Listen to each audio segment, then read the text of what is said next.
Bismillahirrahmanirrahim. Assalamualaikum warahmatullahi wabarakatuh. Perkenalkan, nama saya Uni Julaika Alma Parenti dengan NIM 1930201254. Saya dari kelas PGMI 07 angkatan 2019, Fakultas Ilmu Tarbiyah dan Keguruan, Universitas Islam Negeri Raden Patah Palembang. Mata kuliah seminar proposal, dosen pengampu Bapak Muhammad Apandi MPD.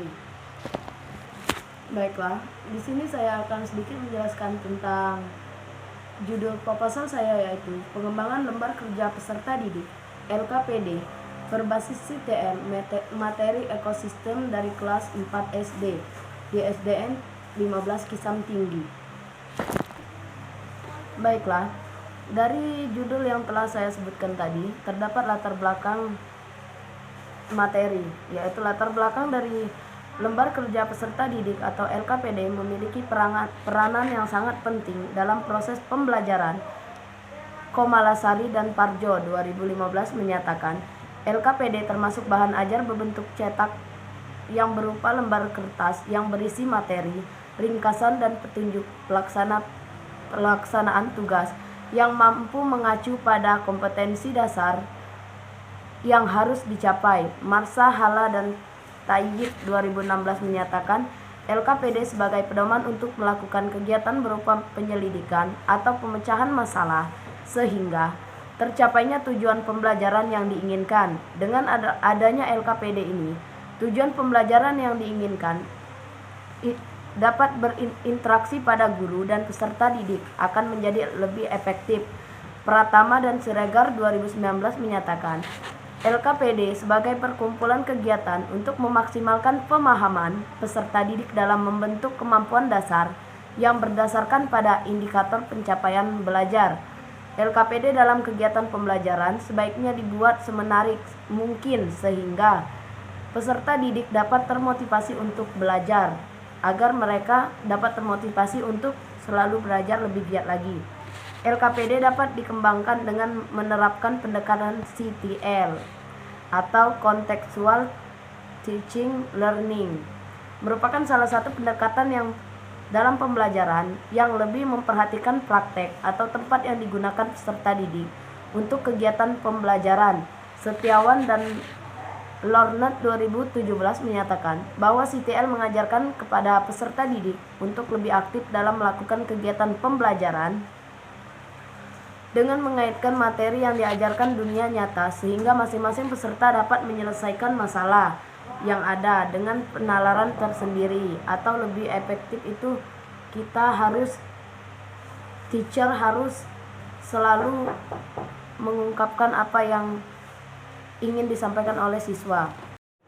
Oke, dari beberapa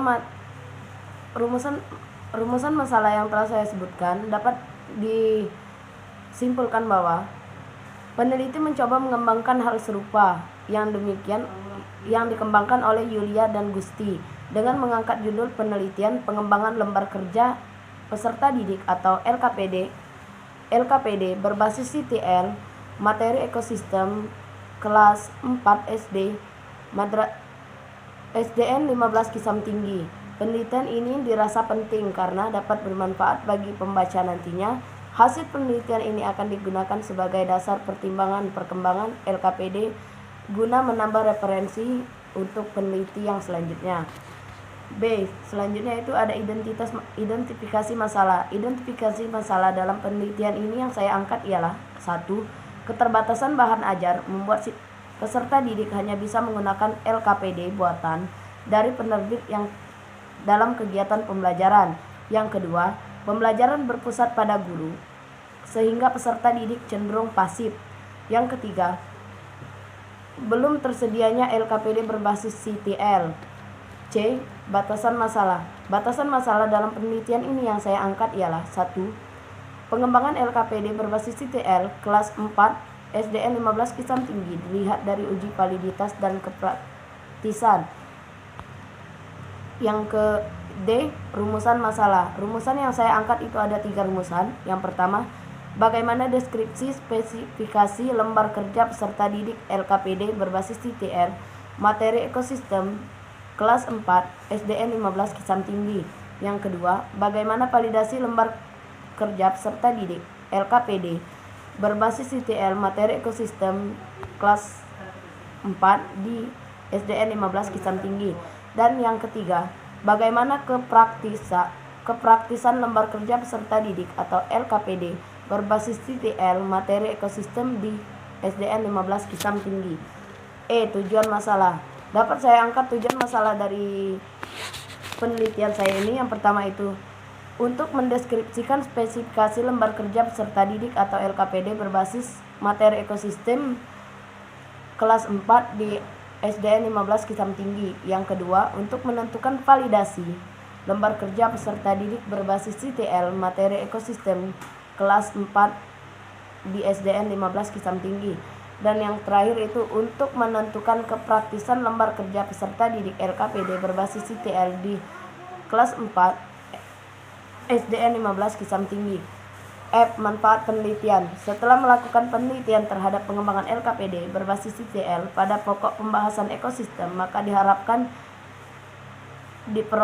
diperoleh manfaat sebagai berikut. 1. Manfaat teoritis. Manfaat teoritis dari hasil penelitian ini diharapkan memberikan bahan informasi dan bahan praktis bagi pihak-pihak tertentu yang ingin mengambil manfaat dari penulisan ini. Yang kedua itu pihak praktis. Manfaat praktis penelitian ini sasarannya sebagai berikut. Yang pertama itu ada peserta didik. Hasil penelitian berupa LKPD berbasis CTL diharapkan dapat digunakan oleh peserta didik sebagai sumber alternatif dan membantu siswa dalam memahami materi dengan lebih baik. Yang kedua itu bagi pendidik atau guru. Hasil penelitian diharapkan dapat membantu pendidik dalam proses penyampaian dan penjelasan materi kepada siswa. Yang terakhir itu sekolah. Hasil penelitian dapat memperkarya sumber belajar alternatif dan membantu implementasi kurikulum 2013 khususnya di SDN 15 Kisam Tinggi.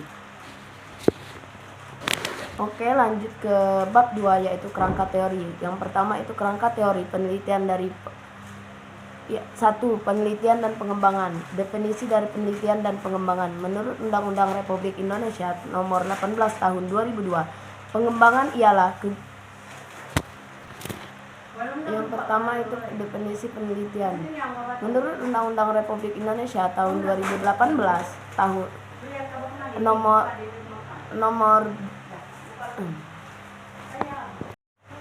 Menurut Undang-Undang Republik Indonesia Nomor 18 Tahun 2002, pengembangan ialah kegiatan ilmu pengetahuan dan teknologi yang bertujuan memanfaatkan kaidah dan teori ilmu pengetahuan yang telah terbukti kebenarannya untuk meningkatkan fungsi, manfaat, dan aplikasi ilmu pengetahuan serta teknologi yang telah ada atau menghasilkan teknologi baru. Pengembangan ialah suatu proses yang dipakai untuk mengembangkan dan memvalidasi produk pendidikan. Penelitian itu mengikuti suatu langkah-langkah serta siklus. Langkah penelitian atau progres pengembangan terdiri dari atas kajian tentang temuan penelitian, produk yang akan dikembangkan, pengembangan produk berdasarkan temuan-temuan tersebut, melakukan uji coba di lapangan sesuai dengan latar di mana produk tersebut akan dipakai, melakukan revisi terhadap uji lapangan. Itu pendapat dari Setiosari 2013 halaman 222 sampai 223. Yang kedua itu lembar kerja peserta didik atau LKPD. Definisi dari LKPD. LKPD ialah panduan peserta didik yang digunakan untuk melakukan kegiatan penyelidikan atau pemecahan masalah.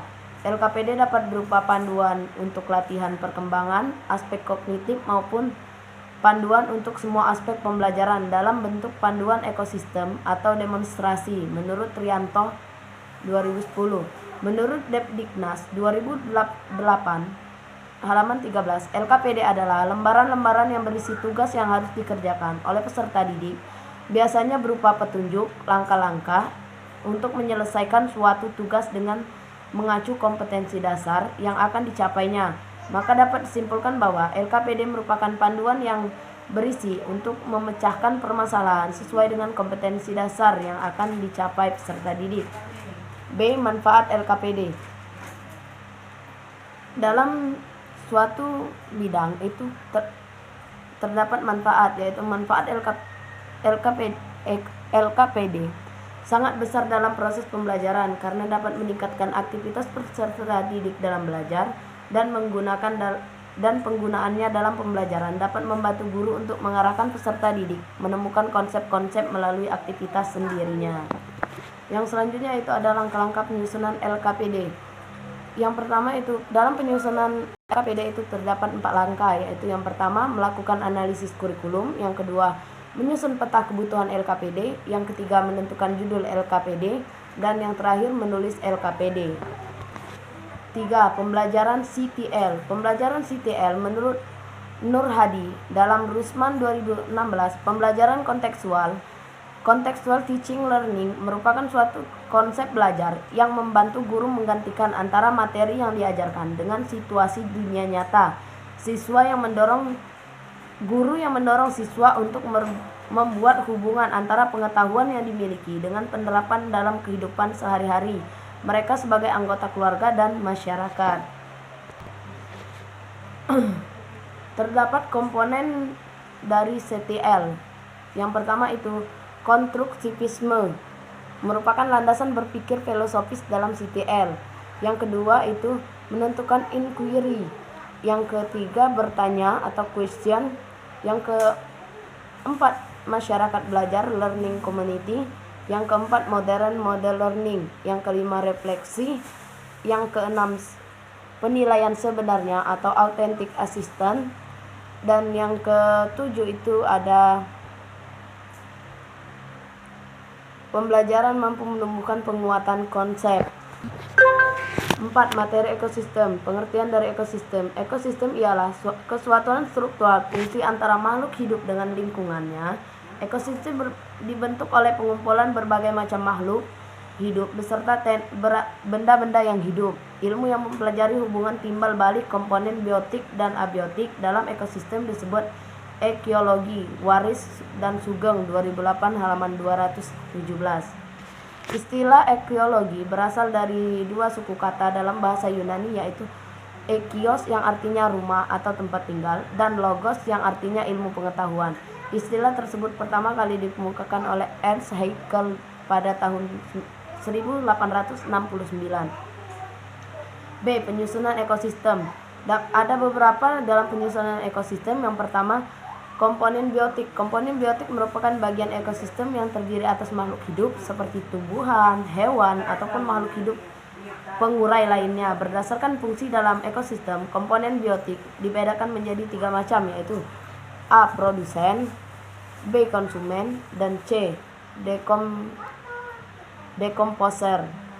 2. Komponen abiotik. Komponen abiotik merupakan komponen yang tidak hidup atau tidak bernafas dan tidak yang lainnya. Contohnya dari matahari, air, tanah, dan suhu. D. Satuan makhluk hidup dalam ekosistem. Berikut adalah satuan hidup dalam ekosistem. 1. Individu merupakan organisme tunggal yang mampu menempuh kebutuhannya secara mandiri. Contohnya 1 ekor sapi. 2. Populasi adalah sebuah makhluk hidup yang sejenis dalam menempati suatu daerah tertentu yang melakukan interaksi. Contohnya sekelompok ayam. Yang ketiga, komunitas adalah kumpulan dan macam-macam populasi makhluk hidup yang berada dalam satu wilayah tertentu.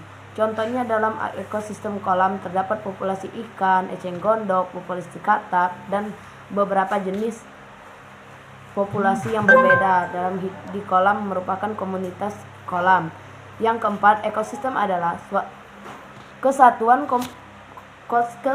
komunikasi dengan lingkungan hidup yang saling membentuk hubungan timbal balik. Contohnya ekosistem sungai, pantai, dan lain-lain. Yang kelima, kumpulan berbagai ekosistem di bumi akan membentuk biosfer berdasarkan asal katanya, yaitu bio yang berarti dari spray yang berarti lapisan. Biosfer diartikan sebagai lapisan tempat tinggal makhluk hidup. Jadi yang termasuk biosfer adalah semua bagian permukaan bumi yang dihuni oleh makhluk hidup.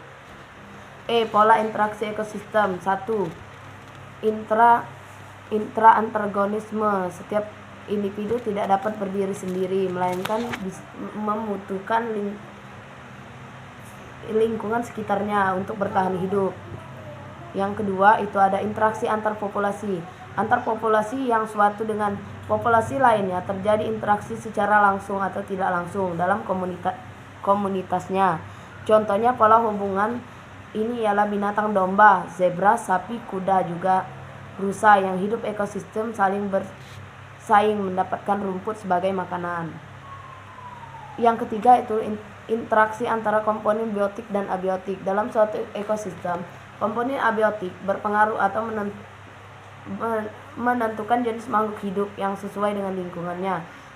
Sebaliknya, komponen biotik pun berpengaruh pada komponen abiotik. Jadi, komponen abiotik dan biotik itu mempunyai ketersinambungan yang tidak dapat dipisahkan. F. Keseimbangan ekosistem.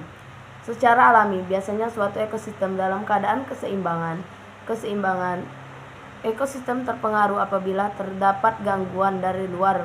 Misalnya, ada bencana atau campuran tangan dari manusia. Komponen ekosistem pada dasarnya tidak dapat berdiri sendiri, tetapi juga dipengaruhi dalam ekosistem terjadi perubahan komponen abiotik atau benda yang hidup. Berikut itu adalah cara menjaga keseimbangan ekosistem. Maka kita dalam menjaga perkembangan ekosistem itu ada namanya jaring-jaring makanan. Yang pertama itu rantai makanan. Dalam suatu ekosistem terjadi peristiwa makan dan dimakan dalam suatu garis lurus yang disebut rantai makanan. Rantai makanan terjadi apabila satu jenis produsen dimakan oleh satu jenis konsumen pertama dimakan oleh kedua dan seterusnya. Yang kedua itu jaring-jaring makanan. Pada kenyataannya, peristiwa makan dan dimakan tidaklah sesederhana seperti rantai makanan.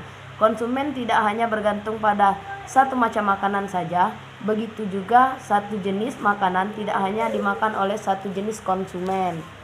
Yang ketiga, piramida makanan. Dalam ekosistem dan seimbang, jumlah produsen lebih banyak daripada jumlah konsumen tingkat 1, jumlah konsumen tingkat 2 lebih banyak dari konsumen tingkat 3, demikian seterusnya. Dampak lingkungan terhadap makhluk hidup. Dampak lingkungan terhadap makhluk hidup. Dalam ekosistem ada beberapa masalah lingkungan. Yang pertama itu ada hujan asam, yang kedua pencemaran lingkungan, yang ketiga pembakaran hutan, yang keempat dan yang terakhir itu pembakaran hutan. 5. Ayat Al-Quran yang berhubungan dengan ekosistem dapat dibuka dalam surah Al-Luqman ayat 31. Surah Al-Luqman surah ke-31 ayat 10 yang berbunyi artinya Bismillahirrahmanirrahim. Dia diciptakan langit tanpa tiang dan kamu memeliharanya, dan meletakkan gunung-gunung di permukaan bumi supaya bumi itu tidak menggoyahkan kamu, dan memperkembangkan pada segala macam jenis binatang, dan kami turunkan air hujan dari langit, lalu kami tumbuhkan padanya segala macam tumbuhan yang baik.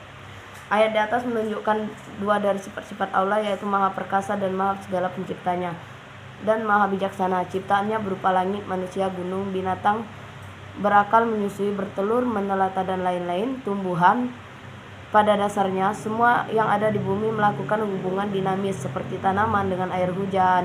Jika tidak ada air, maka di bumi ini tidak akan ada makhluk hidup, tidak dapat melangsungkan kehidupannya. Oleh karena itu kita harus banyak bersyukur atas segala nikmat yang telah diberikan oleh Allah Subhanahu wa taala. A. Penelitian yang relevan. Penelitian yang relevan dengan beberapa penelitian lain, yaitu pengertian Azwimata Helmi Aisyah 2019 dengan judul Pengembangan Lembar Kerja Peserta Didik LKPD Luar Kelas Berbasis Kontekstual untuk Meningkatkan Literasi Sains SDN 15 Kisam Tinggi. Berdasarkan penilaian kedua, validator diperoleh hasil sebesar 95,9% dengan kategori sangat kuat, dan dikatakan bahwa LKPD dalam penelitian ini layak untuk digunakan sebagai bahan ajar. B. Kerangka berpikir. Kerangka berpikir dalam penelitian ini ditunjukkan pada bagian 2.1. Ada beberapa kendala yang temukan di SDN 15 Kisam Tinggi yang berpengaruh terhadap pemahaman konsep peserta didik. Jika dilihat permasalahan tersebut, maka dikatakan pengembangan bahan ajar lembar LKPD berbasis CTL dapat membantu. Dapat dilihat dari lembar laporan saya, di situ sudah tertera bagaimana kendala yang ditemukan dan akibat yang akan terjadi. Oke, bab 3 yaitu metode penelitian. Waktu dan tempat metode penelitian. Penelitian ini dilaksanakan di SDN 15 Kisam Tinggi yang bertempat di Jalan Desa Simpang 3, Kecamatan Kisam Tinggi, Kabupaten Ogan Komering Ulu Selatan, Provinsi Sumatera Selatan. Alasan saya memilih madrasah ini karena berdasarkan angket analisis kebutuhan guru IPA kelas 4 SDN 15 Kisam Tinggi mengatakan bahwa bahan ajar yang digunakan berupa LKPD buatan dari penerbit. Salah satu kekurangan dari LKPD buatan penerbit yaitu materi yang disajikan hanya berupa rangkuman dan latihan-latihan soal saja. Kertas yang disajikan dalam LKPD buram. Kemudian, gambar yang disediakan kurang menarik. LKPD yang digunakan guru pada dasarnya belum mampu membantu peserta didik untuk meningkatkan pemahaman konsep materi pada ekosistem. Yang selanjutnya itu desain penelitian. Desain penelitian ini dalam buku Sugiono 2015 mengembangkan instruk nasional desain atau desain pembelajaran dengan pendekatan AD yang merupakan perpanjangan dari analisis, design, development, dan implementation dan evaluation. Model ini yang digunakan peneliti untuk mengembangkan LKPD berbasis CTL materi ekosistem kelas 4 di SDN 15 Kisam Tinggi. Pemilihan model ini, pengembangan ini didasarkan pada alasan bahwa tahapan-tahapan dasar dan desain pengembangan AD sederhana, mudah dipelajari, simpel, serta lebih mudah dipraktikkan dalam pengembangan media pembelajaran. Berikut ini telah tertera dalam laporan saya yaitu tentang media pembelajaran. Berikut ini adalah tahapan-tahapan pengembangan LKPD berdasarkan model ID. C. Produser penelitian. Produser penelitian yang akan dilakukan dalam penelitian ini terdiri dari beberapa tahap yaitu 1. Analisis tahap atau analisis. Pada tahap ini, peneliti menganalisis perlu mengembangkan bahan ajar, syarat-syarat perkembangan. Tahapan yang dilakukan. A. Analisis dibutuhkan karakter dan kebutuhan dan karakter peserta didik. B. Analisis kurikulum. Yang kedua itu desain atau tahap perancangan. Pada metode ini ada beberapa tahap: penyusunan tes, perencanaan produk dalam bentuk storyboard, pemilihan format produk, perencanaan awal perangkat pembelajaran dan instrumen penelitian. Perencanaan awal perangkat pembelajaran pada penelitian dalam bentuk RPP. Peneliti mengembangkan RPP dengan pendekatan CTL yang terdiri atas 7 komponen. Komponen konstruktivisme atau konstruktivism tercantum pada RPP. Pada langkah-langkah peserta didik mengamati dan mengidentifikasi dengan gambar yang ditampilkan oleh guru. Artinya peserta didik dituntut untuk membangun pengetahuan yang mereka miliki sedikit demi sedikit. Komponen menentukan inquiry tercantum di dalam RPP. Pada langkah peserta didik mendiskusikan dan menuliskan penyelesaian masalah yang diamati oleh LKPD dengan menggunakan bahasa sendiri. Itu artinya peserta didik dituntut untuk menemukan sendiri jawaban dan permasalahan, kemudian dijelaskan lagi oleh guru atau diperkuat oleh penjelasan guru. Yang ketiga itu ada development atau tahap pengembangan produk. Pada tahap ini peneliti merealisis konsep desain dengan melakukan perkembangan produk berupa LKPD berbasis CTL. Produk yang sudah dibuat kemudian divalidasi oleh ahli materi dan ahli media dengan memberikan lembar instrumen penelitian perangkat pembelajaran. Yang keempat itu adalah implementation atau tahap implementasi. LKPD berbasis CTL yang sudah divalidasikan kemudian diuji cobakan kepada peserta didik. Uji coba dilakukan pada kelompok kecil melibatkan 5 orang atau 6 orang peserta didik dari kelas 4 di SDN 15 Kisam Tinggi. Yang kelima itu ada evaluation atau tahap evaluasi. Evaluasi merupakan langkah terakhir dalam model desain pembelajaran ID yang digunakan untuk melihat proses keberhasilan sistem. pembelajaran yang sedang dibangun, apakah sesuai dengan harapan awal atau tidak. Sebenarnya tahap evaluasi bisa terjadi pada setiap 4 tahap di atas yang dinamakan dengan evaluasi formatif karena tujuannya untuk kebutuhan revisi. Menurut pendapat Hamzah 2019, hal-hal yang dievaluasi diantaranya dalam menganalisis kebutuhan, mendesain media, penyiapan perangkat pembelajaran, dan diuji coba produk serta evaluasi media pembelajaran. Dalam penerapan dengan adanya evaluasi ini, produk ini dapat dibuat oleh peneliti berupa lembar kerja peserta didik atau LKPD berbasis CTL, nantinya dapat digunakan oleh sekolah dan menghasilkan produk yang digunakan oleh peserta didik. D. Sumber data dan subjek penelitian. Sumber data dalam penelitian ini diperoleh dari guru mata pelajaran IPA, peserta didik kelas 4 di SD 15 Kisam Tinggi. Data dalam penelitian ini dapat dihasilkan dari observasi dan pengisian angket analisis kebutuhan. Sedangkan subjek penelitian yaitu peserta didik kelas 4 dari SDN 15 Kisam Tinggi yang berjumlah dari 5 orang peserta didik. E. Teknik dan instrumen pengumpulan data. Ada beberapa teknik yaitu 1. Data uji kevalidan. Kedua, data uji kepraktisan. F. Uji pokok. Uji pokok berupa LKPD berbasis CTL. Materi ekosistem dilakukan secara pada skala kecil yang melibatkan 5 orang peserta didik di kelas 4 SD 15 Kisam Tinggi. Uji coba dilakukan dalam rangka untuk mengetahui tingkat kevalidan dan kepraktisan produk.